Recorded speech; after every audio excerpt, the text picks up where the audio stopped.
Familia Vida en Plenitud, muy buenos días, buenas tardes, buenas noches. Qué bueno compartir con ustedes nuevamente.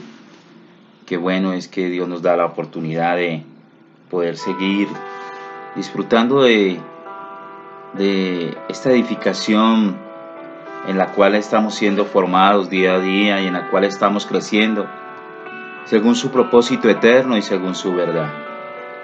Gracias a Dios por estos momentos donde podemos ser edificados conforme a su propósito. Señor, te damos gracias porque definitivamente eres tú y solamente tú quien nos guía. Eres tú quien nos enseñas, eres tú quien nos edificas conforme a tu verdad y tu propósito. Gracias, Señor, porque estamos siendo establecidos y formados conforme a tu diseño, Señor. Gracias porque tú nos has hecho hijos tuyos amados en el Padre, pero también nos has constituido, Señor, líderes competentes de un nuevo pacto. Nos has constituido personas capacitadas para cumplir con el desarrollo de tu propósito y de tu verdad, cumplir con la asignación y el llamado que tú nos has hecho, Señor. Tu fidelidad definitivamente es grande y poderosa en tus hijos, que completará la obra hasta el día de Jesucristo y que hará lo que tiene que hacer en cada uno de nosotros para desarrollar todo el potencial que has depositado en nuestro espíritu, Dios. Padre, gracias. Gracias por estos tiempos de edificación y de formación en ti, donde estamos siendo formados conforme a tu verdad y conforme a tu propósito, Dios. Hoy más que nunca siendo entendidos la realidad de lo que tú nos has constituido dentro de el propósito eterno, Dios. Gracias. Gracias, Señor. Amén y amén. Amados, quisiera seguir hablando un poco acerca de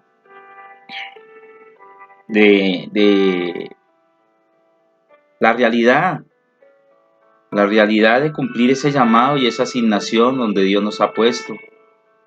Quisiera seguir hablando un poco acerca de que tenemos que darle el valor y la importancia a ese llamado y esa asignación. Definitivamente necesitamos entender que el Señor nos constituyó como un liderazgo competente para desarrollar todo lo que Él quiere que hagamos aquí en la tierra. Somos el reflejo suyo aquí en la tierra. Y en medio de todo eso siempre en estos días he sido como confrontado como liderazgo, qué es lo que realmente estamos haciendo nosotros para darlo a conocer, para evidenciar la vida de Cristo que poseemos, para que seamos una iglesia relevante, para que seamos una iglesia que trasciende. ¿Qué es lo que estamos haciendo nosotros como hijos de Dios para poder que los demás vean en nosotros el carácter y el funcionamiento de Dios en nuestras vidas? Que seamos ese reflejo de Cristo, que seamos ese reflejo de su naturaleza, de su esencia, en todos los lugares donde Él nos lleva. Definitivamente, más que Dios querer que hagamos cosas, creo que lo que Dios siempre se ha propuesto en su corazón es tener personas competentes que desarrollen la vida de Cristo aquí en la tierra. Y quiero hablar un poco de eso. Está bien el llamado, la asignación, pero ¿qué pasa con las personas? Con ese liderazgo competente, con esas personas que son productivas y que son capaces de desarrollar todo lo que Dios ha depositado en sus corazones. Cuando hablamos de liderazgo competente, definitivamente no nos estamos refiriendo a qué podríamos llamar como un liderazgo oficial o titular, el cual está relacionado con el nombramiento, con una posición o cosas por el estilo. Más bien se trata de un liderazgo que se caracteriza por sus funciones y porque su principal esencia es la naturaleza espiritual que Él posee en Cristo Jesús. Para este tipo de liderazgo, Pablo no se consideraba competente por sí mismo, pero sí sabía que quien lo hacía competente definitivamente era Dios. Nuestra competencia no proviene de nosotros mismos. Nuestra competencia proviene de Dios, que nos ha hecho competentes en todo lo que Él desea desarrollar en nosotros. Segunda de Corintios 3:5 dice: no que seamos competentes por nosotros mismos para pensar algo como de nosotros mismos, sino que nuestra competencia proviene de Dios. Y en el corazón de Pablo estaba eso. Él sabía que tenía un llamado, él sabía que tenía una asignación, pero en medio de ese llamado y esa asignación, él sabía que por sí mismo no era competente, sino que la competencia proviene definitivamente de Dios. Y es lo que tenemos que reconocer. Nuestro liderazgo, nuestro llamado, nuestra asignación, no es por nosotros mismos, no es por los hombres, sino que realmente es Dios mismo que nos está llamando para desarrollar esa vida de Cristo en todas las personas. Nuestra competencia proviene única y exclusivamente de Dios. No hace falta escudriñar mucho las Escrituras para descubrir que en todos los tiempos los tratos del Señor con su pueblo han estado íntimamente ligados a un espíritu de liderazgo. Y que cuando el liderazgo está ausente, cuando usted mira las Escrituras se da cuenta que cuando el liderazgo estaba ausente, las cosas no marchaban bien. Los intereses del Señor no avanzaban, no había productividad, no había crecimiento, había esterilidad y estancamiento. En ausencia de un liderazgo espiritual competente, prevalecen tres cosas que definitivamente tenemos que reconocer: la debilidad, la derrota y la deshonra. Son tres cosas que se daban a conocer cuando el liderazgo estaba totalmente ausente: debilidad, derrota y deshonra. Sin embargo, cuando había un avance, un aumento, un desarrollo de lo que Dios quería, siempre era en materia de un liderazgo espiritual.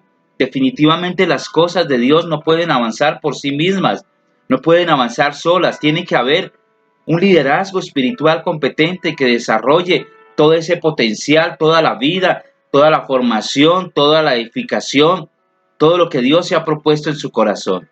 Dios siempre trataba con el liderazgo para luego tratar con el pueblo. Dios no daba a conocer directamente al pueblo todas las cosas, porque sabía que muchas de esas realidades no las iban a entender. Siempre trataba con discípulos, con líderes entendidos para que ellos fueran e hicieran la labor encomendada, cumplieran con su llamado, cumplieran con su asignación. Y definitivamente en estos tiempos es la misma realidad. La recuperación de la intención de Dios para su iglesia en el propósito eterno siempre va a estar ligada al liderazgo espiritual. Una de las mayores necesidades de la iglesia en nuestro tiempo es la recuperación de esa estrategia, de esa formación de aquellos que presiden en la iglesia del Señor. Definitivamente tenemos que luchar para que se desarrolle un liderazgo entendido, espiritual, en las cosas de Dios, que cumpla con ese llamado y con esa asignación. Lo primero que debemos reconocer es que el liderazgo espiritual siempre tiene que ver con la preservación, con la preparación y con la manifestación de un pueblo para la expresión de lo que Dios se ha propuesto. Siempre en asignación del propósito eterno, el liderazgo está enfocado a desarrollar la vida de Cristo que hay en Él en las demás personas. Fue a través de líderes que Dios preservó a Israel y lo preparó para que fueran una manifestación de la gloria del Señor a las naciones. Definitivamente. Para la iglesia no es diferente en este tiempo. Dios preservó a Israel y lo preparó para que fuese una manifestación de la gloria del Señor a las naciones. Usted lo puede mirar en los textos bíblicos. Y para la iglesia no tiene que ser nada diferente. El liderazgo espiritual competente preserva y prepara a la iglesia para que sea una manifestación de la realidad misma de la vida de Cristo en ella, la cual es la gloria del Señor. Si de algo podemos estar seguros es que Dios tiene un objetivo claro para su iglesia.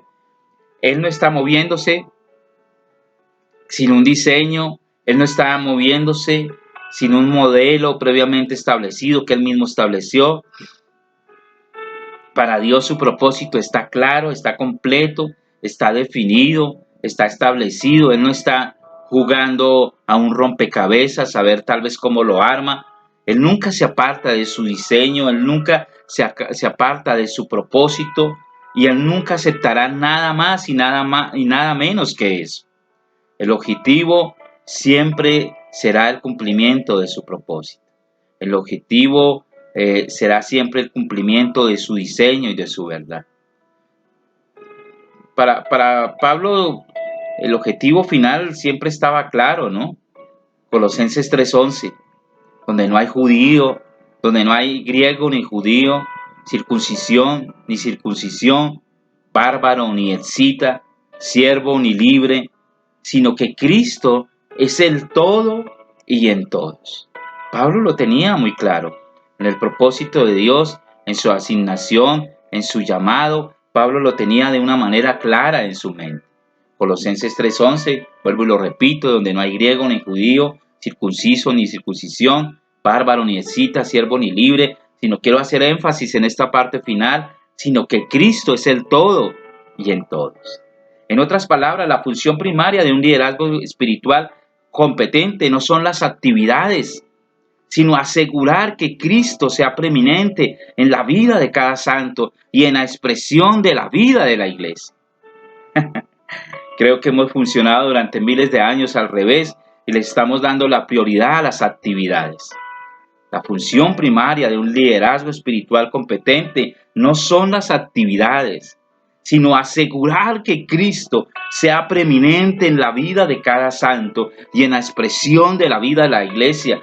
Y esto se logra no por actividades, sino por la expresión de la vida de Cristo en un liderazgo competente que cumple con su llamado, que cumple con su asignación, que cumple con el propósito de Dios. Lo que justifica cualquier actividad es si realmente todo está siendo lleno de Cristo.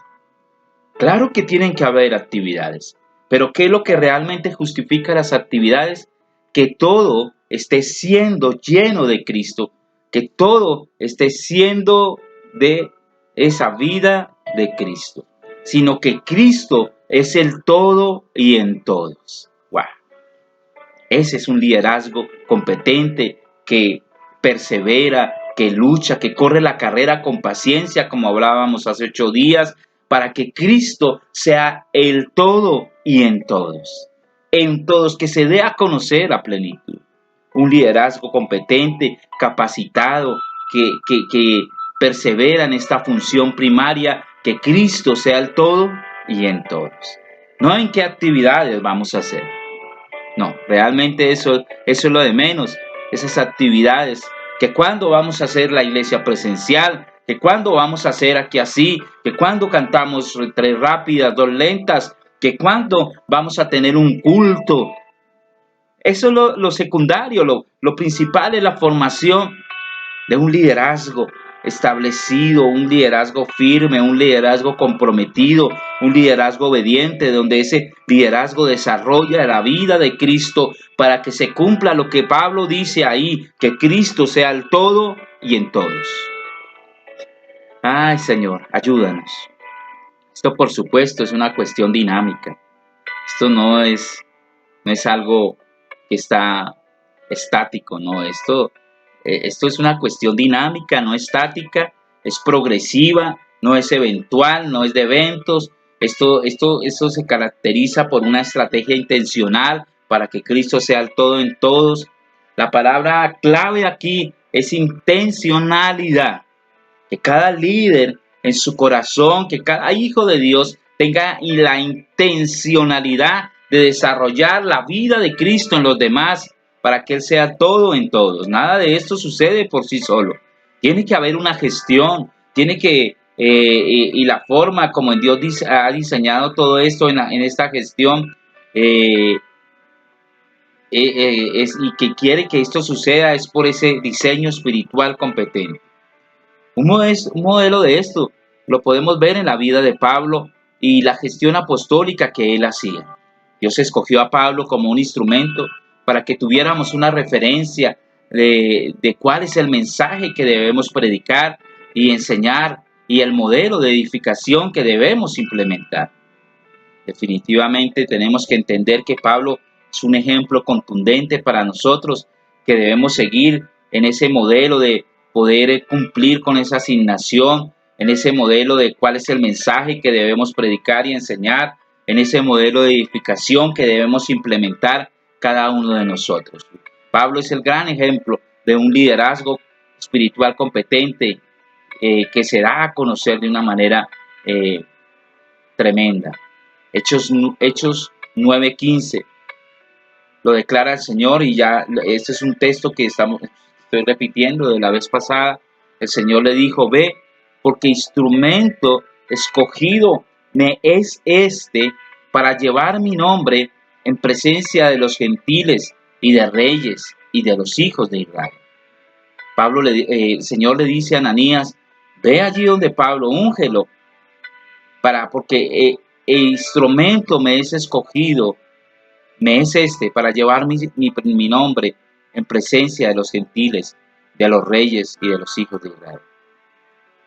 Y desde ahí Pablo empieza esa función de desarrollar esa estrategia para desarrollar esa vida de Cristo. La estrategia paulina, que está compuesta por 3 cosas importantes que encontramos en Hechos 14, 21 al 23. Búsquelo, por favor. Hechos 14, 21 al 23, donde vamos a evidenciar 3 puntos importantes en la estrategia paulina, definitivamente.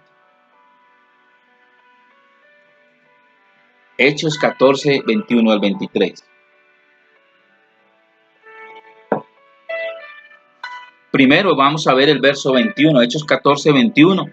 Y después de anunciar el evangelio a aquella ciudad y de hacer muchos discípulos, volvieron a Listra, a Iconio y a Antioquía. La primera parte de esta estrategia paulina está en el verso 21. Anunciar el evangelio a aquella ciudad y de hacer muchos discípulos. Wow.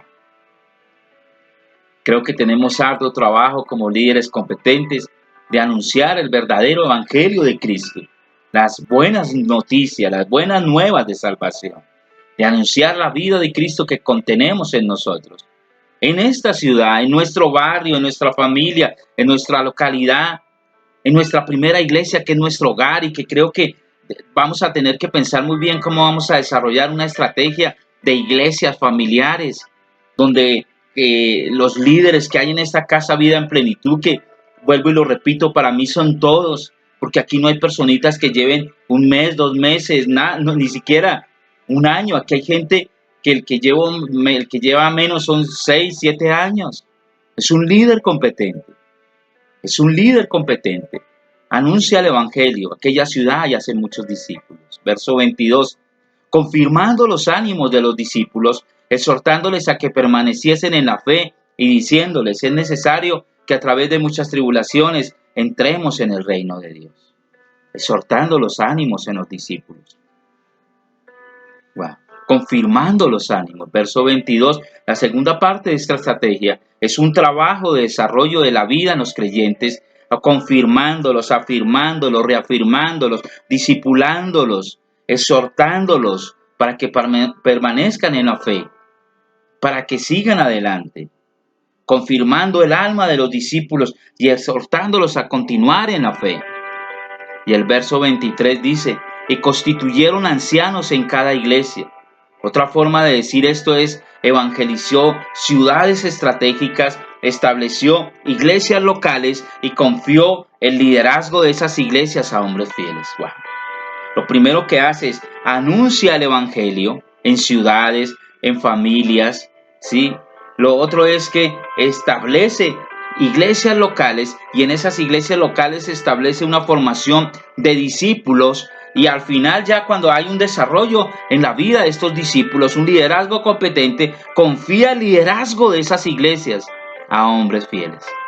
Mis amados, creo que está llegando el tiempo donde vamos a tener que desarrollar iglesias locales, iglesias familiares, iglesias en casas, donde realmente todo este proceso de formación que ha habido en cada uno de nosotros, vamos a tener que desarrollarlo en esos lugares. Creo que Dios nos está hablando y confía el liderazgo de esas iglesias a hombres fieles. Lo primero que hizo Pablo no fue determinar qué actividades se iban a desarrollar o se iban a hacer, sino quién iba a presidir.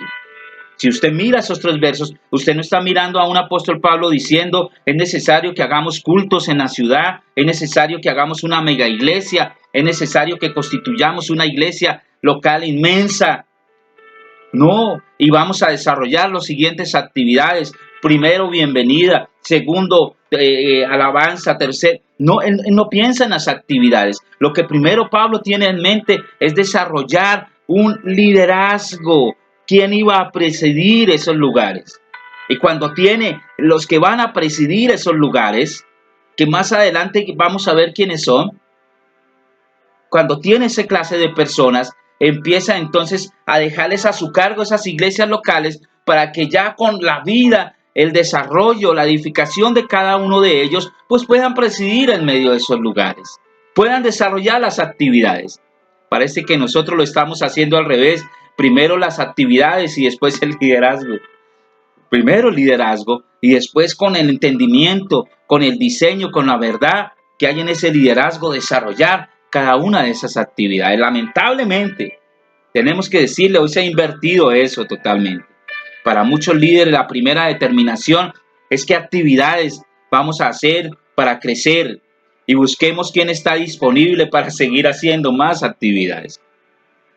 Este modelo que vemos en el ministerio de Pablo es la forma en que la iglesia del primer siglo entendió y cumplió la comisión de hacer discípulos a todas las naciones. Esto es fundamental para entender lo que la iglesia del primer siglo consideraba supremamente importante. Esta fue una dinámica que causó que la iglesia del primer siglo fuera una iglesia trascendente, como lo queremos ser nosotros. Trascendencia está relacionada con el hacer sentir sus efectos y producir sus consecuencias. Trascendente no es un título, trascendente no es un nombre, trascendente no es cuántas almas tengo, la iglesia de los 10 millones de almas. Trascendencia no es la iglesia de la adoración, no, trascendencia es hacer sentir sus efectos y producir las consecuencias. Es que lo que contiene esa iglesia se ve reflejado en la comunidad. Esa es realmente trascendencia. Y eso se refleja a través de un liderazgo competente, a través de líderes que desarrollan su asignación y su llamado. Una forma popular de decirlo, trascendencia es no pasar inadvertido. ¿Has pasado inadvertido? ¿Eres trascendente o has pasado inadvertido? El texto que resume una iglesia trascendente, lo hemos leído en estos días, es Hechos 17:6. Pero no hallándolos trajeron a Jasón y a algunos hermanos ante las autoridades de la ciudad, gritando. ¿Qué gritaban? Hermanos, los de la iglesia que hacen tanto ruido allí. No, ¿qué gritaban? Estos que trastornan el mundo entero también han venido acá. Estos que causan una trascendencia, estos que están produciendo una transformación en el ámbito gubernamental, estos que están transformando el sistema, han venido acá. Y eso se logra a través de líderes competentes, mis amados, que transfieren lo que contienen al pueblo, a la iglesia, al cuerpo de Cristo. Yo creo que Casa Vida en Plenitud es una iglesia trascendente cuando el liderazgo espiritual que contiene empiece a cumplir con su llamado y su asignación. No es que me van a poner a hacer, es que estoy haciendo yo. Ay, necesitamos ser una iglesia trascendente y que el Padre Eterno nos ayude en medio de estos tiempos donde necesitamos esta clase de iglesia. No es una iglesia de cuánto bulla hace o de cuántos gritos, cuántos demonios echa afuera, no. Es una iglesia que transforma el sistema, es una iglesia que transforma sus entornos, es una iglesia que es reconocida por la transformación que producen los demás. Veamos un poco más este modelo, ¿no?, de trascendencia. En la predicación inicial del Evangelio, Pablo usa los medios que siempre estaban disponibles, ¿no? Predicaba en la sinagoga, usted mira la escritura, predicaba en la escuela de Tirano y predicaba en el Areópago, predicaba al lado del río, predicaba donde Dios le dispusiera a predicar. Nosotros hoy debemos usar todos los medios que estén disponibles para evangelizar, para predicar, para enseñar, para edificar, para exhortar, para amonestar y para perfeccionar, como dice la Escritura, a los santos, a los que han creído, para que sean establecidos y conformados en el propósito eterno. O sea, lo primero que hay que hacer es predicar, es dar a conocer a Cristo. Si no hay esto, no va a haber la base o el fundamento para desarrollar todo ese sistema que Pablo nos enseña en las Escrituras. Lo segundo es que una vez las iglesias eran establecidas por la predicación del evangelio, iglesias en casa, la mayoría de las veces que usted ve, eran familias donde Pablo iba y daba una palabra y se establecía de una vez. Esto no había que hacer una ceremonia, no había que traer un apóstol, no había que hacer una programación. De una vez se establecía una iglesia en casa. Una vez que estas iglesias eran establecidas por la predicación del evangelio, iglesias locales, y al hacer muchos discípulos, la segunda etapa era que el evangelismo era la tarea de la comunidad, de los que habían creído. En otras palabras, al ser iglesia por medio del hacer buenas obras que habla la Escritura, que es un tema presente en todo el Nuevo Testamento, las buenas obras, y que hay mucho énfasis en el evangelismo. En el evangelismo individual no hay mucho énfasis en el Nuevo Testamento, si usted se da cuenta, pero sí es necesario muchas veces. Y aunque no hay mucho énfasis, es importante el evangelismo en cualquiera de sus medidas. El énfasis que muestra el Nuevo Testamento era en el amor al prójimo, en el servicio a la gente, en la compasión por las personas. Pablo le dice a Tito en el capítulo 2, verso 7, preséntate tú en todo como ejemplo de buenas obras. Parece que las buenas obras era la carta de presentación, y las buenas obras no se hacen para ser ellos, eran porque eran hijos de Dios, y era la carta de presentación de las iglesias de ese tiempo. Parece que las buenas obras eran como que la evidencia de que Cristo estaba en ellos. Tito 3:14. Tito capítulo 2, verso 7. Preséntate tú en todo como ejemplo de buenas obras. Tito 3:14. Y aprendan también los nuestros a ocuparse en buenas obras para los casos de necesidad, para que no sean sin fruto. Y así hay una cantidad de textos que usted va a encontrar. Lo primero, entonces, un evangelismo fuerte, poderoso en los medios que hayan, en el hogar, en la calle, en la comunidad, bueno, donde Dios nos ponga. Lo segundo, entonces, vemos que eso se reflejaba, ¿no? Un medio de la predicación ya se desarrolla estableciendo unas iglesias locales que desarrollan un medio de evangelismo mayor. La iglesia refleja el amor del Padre. Y lo tercero, el efecto y las consecuencias que produjo la primera iglesia se debe a la multiplicación de estas iglesias locales. Por el amor que vemos, por la realidad que ellas daban a los demás, había una multiplicación de estas iglesias. Las iglesias del primer siglo se reunían en los hogares y compartían una comida para celebrar una nueva vida en Cristo, expresar a qué se parece una humanidad reconciliada y anunciar la venida del Señor. Esto tenía algo muy atractivo en este tiempo. Imagínese usted por un segundo en un imperio donde la sociedad estaba dividida entre ricos, pobres, amos, esclavos, hombre, mujer, judíos, gentiles, donde había persecución, donde había necesidades, que desarrollaran esta clase de vida en amor. No solo era atractivo, sino que también era increíblemente práctico. Las casas ya estaban construidas sin necesidad de recaudar fondos ni de contraer grandes deudas. Una iglesia podía ser plantada en un hogar inmediatamente. Se evangelizaba, incluso espontáneamente, donde el Espíritu Santo proveía una oportunidad de hacerlo. Así se hacía. Pablo predicó el evangelio en Efeso. Si lo recuerdan, ahí en Hechos 19, una ciudad estratégica del Imperio Romano. Luego pasó 2-3 años allí desarrollando la vida del discipulado, formando líderes, edificando la iglesia y formando ese liderazgo que él requería. No había pasado mucho tiempo cuando comenzaron a surgir otras iglesias en Efeso y sus alrededores. Si usted mira Apocalipsis 2 y 3, se da cuenta el desarrollo de esas iglesias allí. Esmirna, Colosas, Pérgamo, todas esas iglesias allí alrededor de Efeso. Entonces, es entender que muchas, si no la mayoría de estas iglesias, fueron plantadas después de la partida de Pablo. ¿Por qué? Porque el fundamento estaba puesto, porque había un liderazgo competente, porque este liderazgo cumplía con su llamado y asignación. Y no olvidemos que esto se desarrolló fue con y a través de las iglesias que se reunían en las casas. ¡Wow! Ojalá entendiésemos el poder de las iglesias en casa. Creo que no esperemos a que un pastor nos diga, oye, ¿por qué no abres una iglesia en tu casa? Aquí hay un liderazgo competente que, que puede tomar esas decisiones y no venir, yo no sé, como no venir a consultar, no, simplemente informar. Mira, abrí una iglesia en mi casa, estoy invitando a mi familia, estoy invitando a algunos vecinos y estamos enseñando acerca de esto y ha sido algo extraordinario. ¿Cuál es la enseñanza primaria y primordial para una iglesia en casa?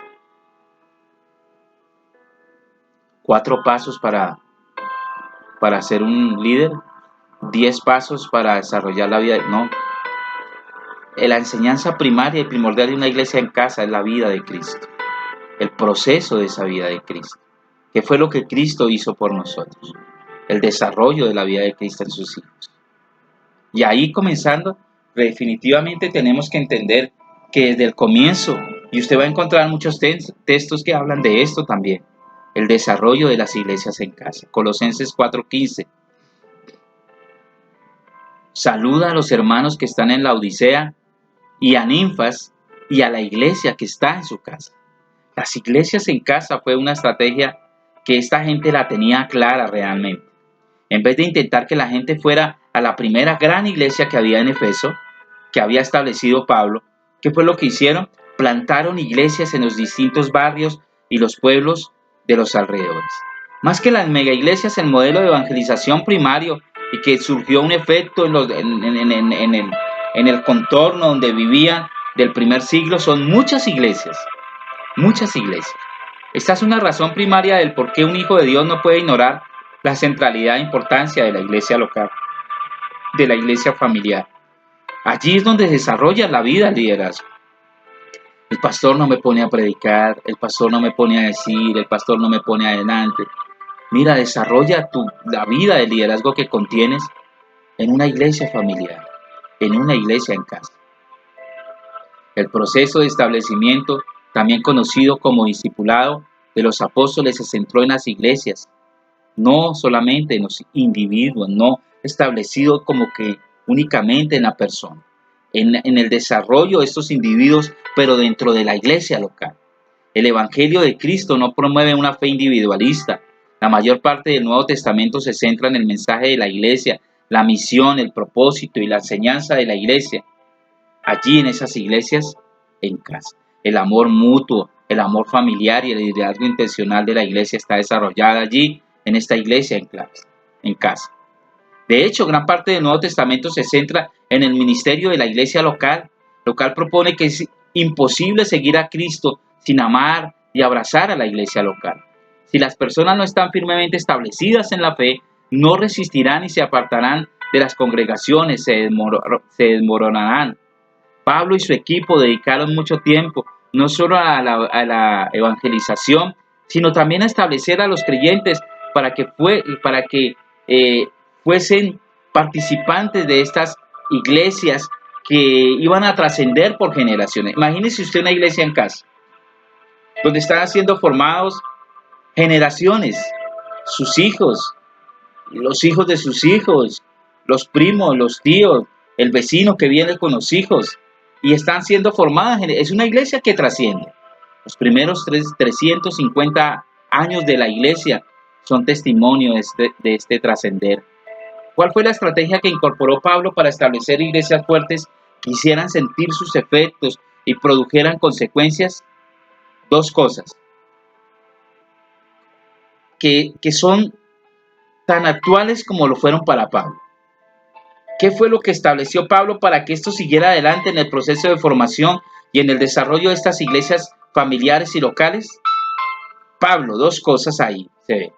Cuando Pablo no estaba presente, escribía cartas.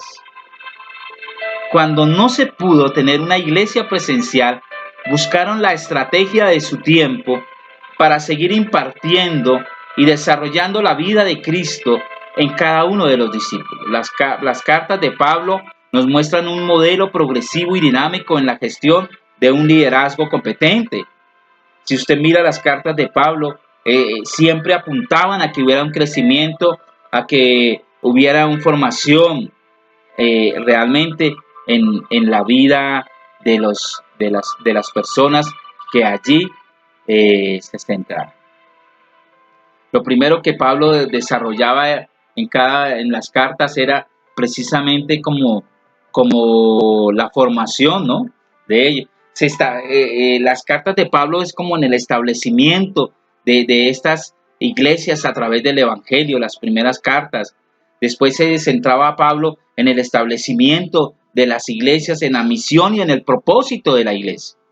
¿Qué van a desarrollar? ¿Qué van a hacer? Y lo último que establecía Pablo es en establecer iglesias maduras, como la casa de Dios. Por eso lo llama la casa de Dios. Primera de Timoteo 3, 14, 15 dice: esto te escribo, aunque tengo la esperanza de ir pronto a verte, para que si tardo, sepas cómo debes conducirte en la casa de Dios, que es la iglesia del Dios viviente, columna y baluarte de la verdad. Pablo utiliza dos metáforas para describir la dinámica de la iglesia: la metáfora del cuerpo y la metáfora de una casa. Pablo enseña que Cristo es la cabeza de la iglesia y la iglesia es su cuerpo. Nosotros como creyentes somos miembros de su cuerpo, cada uno con diversos dones que contribuyen al bienestar, crecimiento y expresión del cuerpo. Como usted lo puede leer en 1 Corintios capítulo 12, el desarrollo del cuerpo, como esa habitación de Dios. La otra metáfora que utiliza Pablo es como casa de Dios. Usted lo puede encontrar en 2 Corintios. La metáfora de la iglesia como casa de Dios, un concepto muy conocido entre los judíos y entre los gentiles de su tiempo, entre los grecorromanos del primer siglo. La iglesia estaba dirigida a las familias que tenían a su cargo un hogar compuesto por una variedad de personas, grupos de personas, incluyendo esposa, hijos, incluyendo toda la familia, los esclavos, sirvientes de la casa, otros miembros de la familia, como viudas también eran incluidas ahí. Pablo en 1 de Timoteo 3:4 dice, como él dice ahí también, que gobierne bien su casa, que tenga a sus hijos en sujeción con toda honestidad. Verso 5, pues el que no sabe gobernar su propia casa, ¿cómo cuidará de la iglesia de Dios? Hay una conexión integral entre la familia como el lugar natural y la iglesia como casa espiritual de Dios, que gobierne bien su casa. También está claro que ambos deben seguir el mismo patrón, que queriendo decir un orden, un lineamiento, un desarrollo de esa vida de Cristo en medio de estas iglesias que hay en las casas realmente. Entonces la pregunta sería, ¿dónde se producen estos líderes competentes que deben presidir la iglesia del Señor? ¿Dónde se producen realmente? ¿Dónde desarrollan todo su potencial? En estas iglesias locales. Los apóstoles, al igual que Jesús, siempre formaron líderes para el ministerio y para trascender a la siguiente generación. Hay muchos ejemplos de esto en el Nuevo Testamento, pero ninguno tan claro como el de Timoteo y como el de Pablo, que tuvo una manera especial de entrenarlo, una relación de padre e hijo. Pablo lo consideraba su hijo.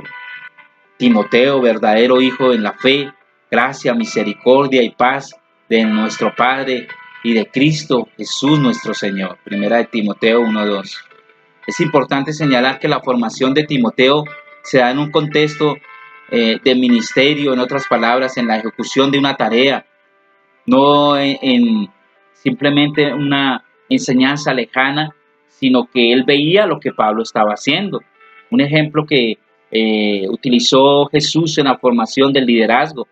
Ellos siempre lo acompañaban y evidenciaban lo que Jesús hacía, cómo lo hacía, de qué manera funcionaba. La primera introducción que tenemos en Timoteo en la Biblia es puntual. Hechos 16, 1 al 2, después llegó a Derbe, a Listra, y aquí cierto discípulo llamado Timoteo, hijo de una mujer judía creyente, pero de padre griego, y daban buen testimonio de él y sus hermanos, que estaban en Listra y Iconio.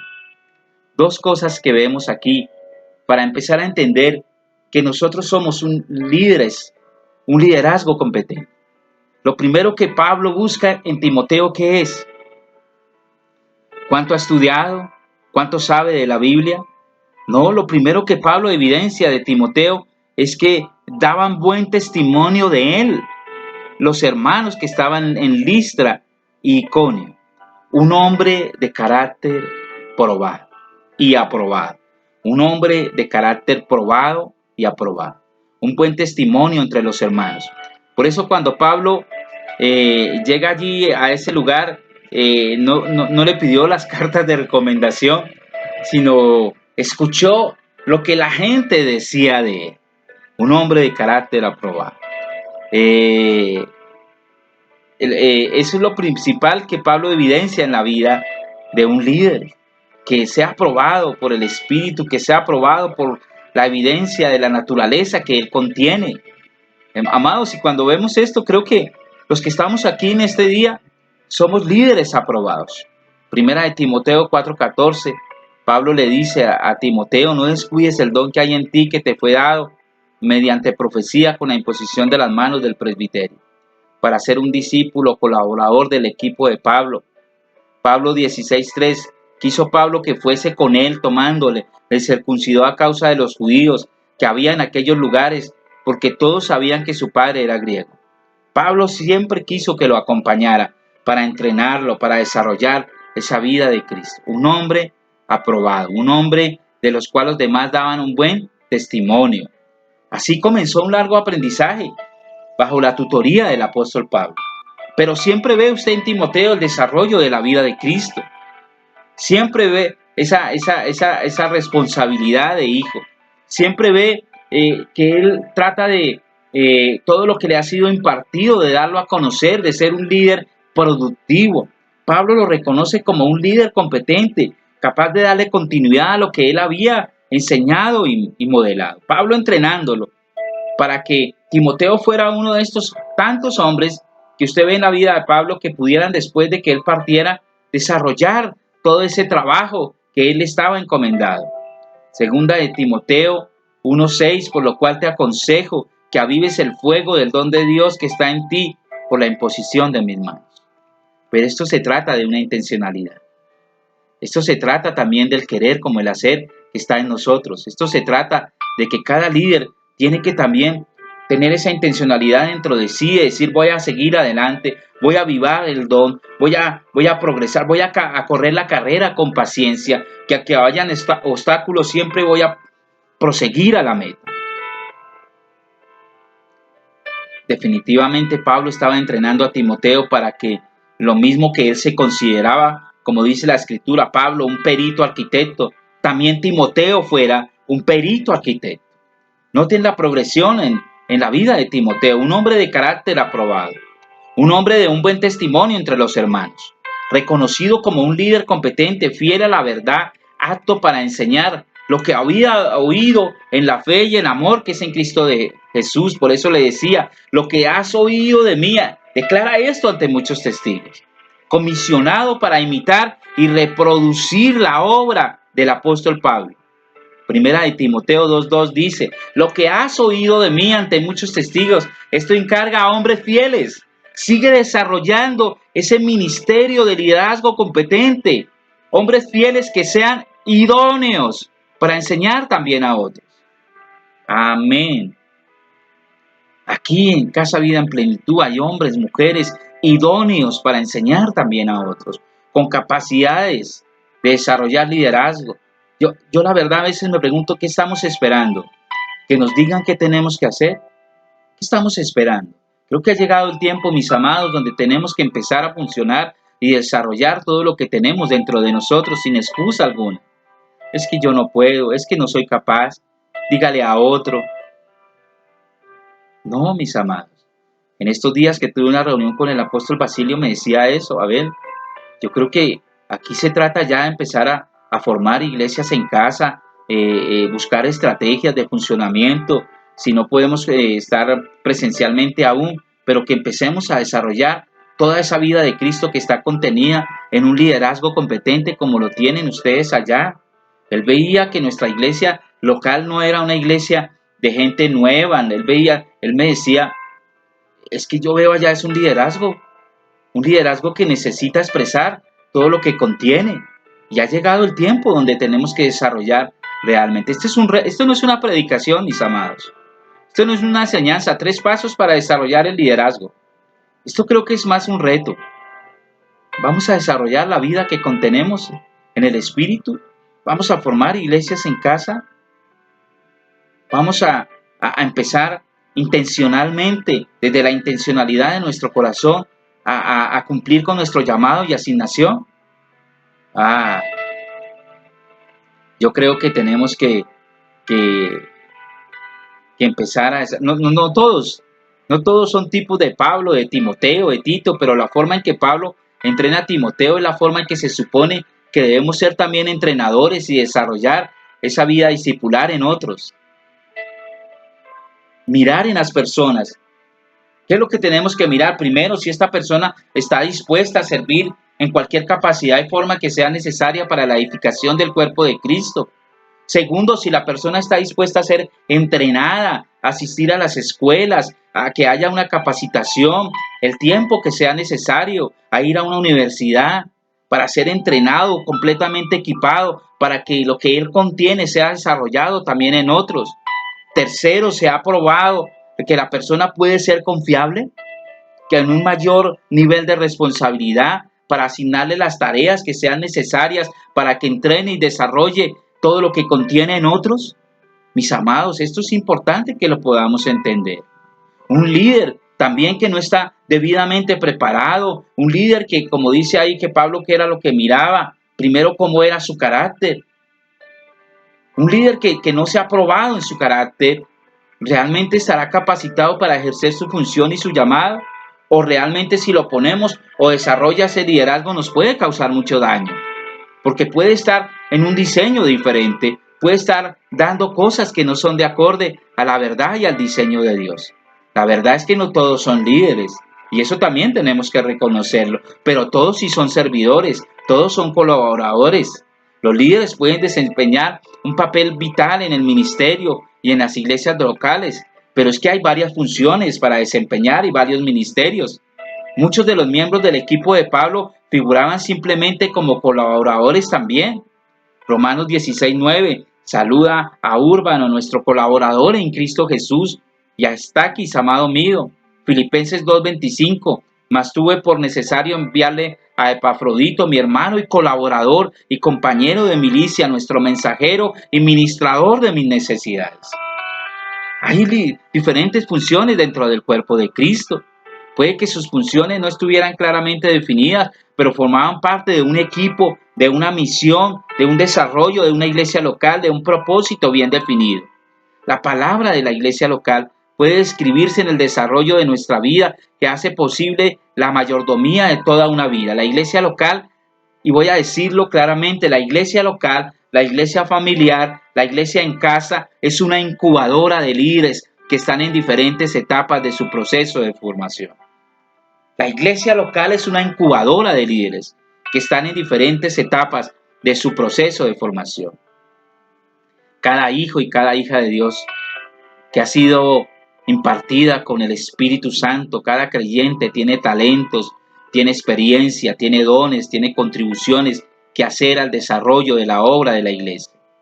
El descubrimiento de esos dones, de esos talentos, de esas experiencias, ese entusiasmo, esa esperanza, siempre midiendo lo que hacemos en un modelo original. Siempre midiendo. Creo que todos los que estamos aquí tenemos un modelo. Mis amados, yo quiero establecer en esta mañana un reto para su vida y para mi propia vida. ¿Realmente qué estamos haciendo como líderes competentes? ¿He incorporado el modelo apostólico a mi liderazgo personal? Esa sería una buena pregunta. Yo espero que en el Zoom mañana me lo respondan de una manera clara. No que me digan lo mismo que yo estoy diciendo aquí, es que a mí me gustó esto, a mí me gustó lo otro. No, a través de estas enseñanzas podamos hacernos unas preguntas claras y contundentes que nos lleven a cuestionarnos si realmente estamos cumpliendo con nuestro llamado y con nuestra asignación. A la luz de lo aprendido, realmente, cuánto del modelo apostólico he incorporado a mi propio ministerio, a mi propio llamado, a mi propia asignación.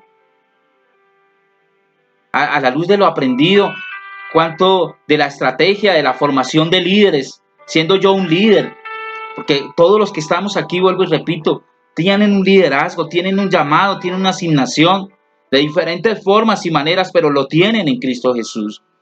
Entonces, a través de esa estrategia para la formación de líderes, ¿sí la estoy estableciendo o no? ¿Y por qué no lo estoy haciendo? Que es una pregunta fuerte. ¿Estoy cumpliendo con mi llamado y asignación? En cuanto a la formación de una iglesia familiar local, ¿estoy cumpliendo o no? ¿Y por qué no lo estoy haciendo si en el modelo original, en el diseño de Dios está establecido? En el ejemplo que Dios me deja a través de esa iglesia del primer siglo está establecido. ¿Por qué no lo estoy haciendo?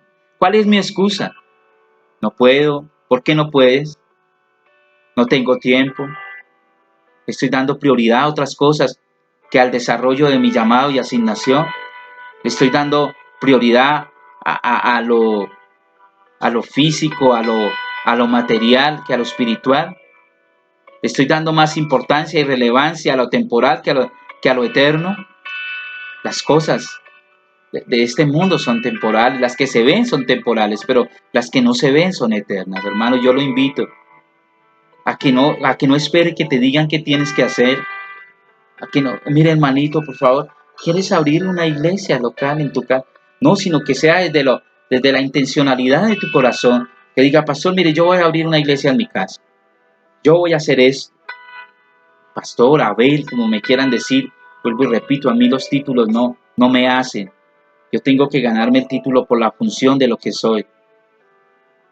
Mira, voy a hacer esto, voy a hacer lo otro. Yo quiero hacer esto, yo quiero desarrollar esto. Es que los grupos familiares, aunque nosotros le cambiamos el nombre, pero el grupo familiar no es otra cosa que una iglesia en casa. No es otra cosa que una iglesia en casa. Yo quiero aprender esto.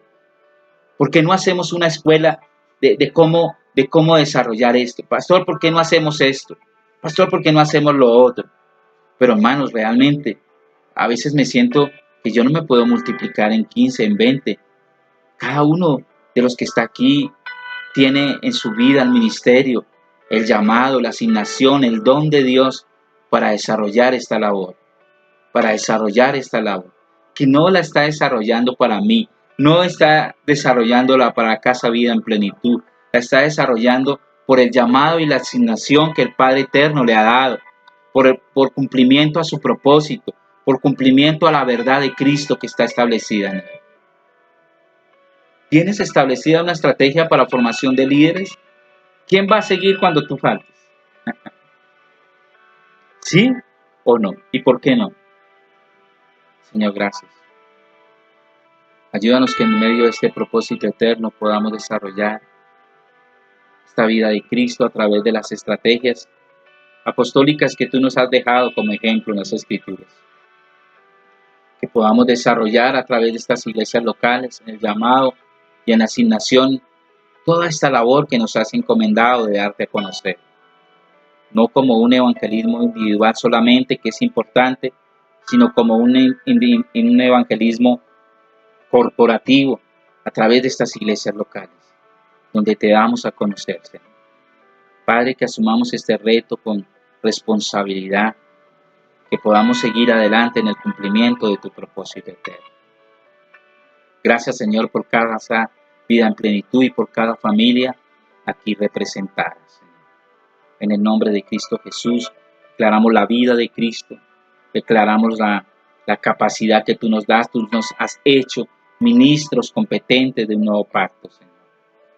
Declaramos esa competencia en nosotros, que proviene de ti, Señor, para cumplir esta asignación y este llamado. En el nombre de Cristo Jesús. Líderes competentes. Liderazgo competente, Casa Vida en Plenitud, un liderazgo competente que cumple a cabalidad con su función y asignación. Gracias, mis amados, nos vemos en Zoom mañana, 9 de la mañana, los esperamos a todos. Chao, bendecidos.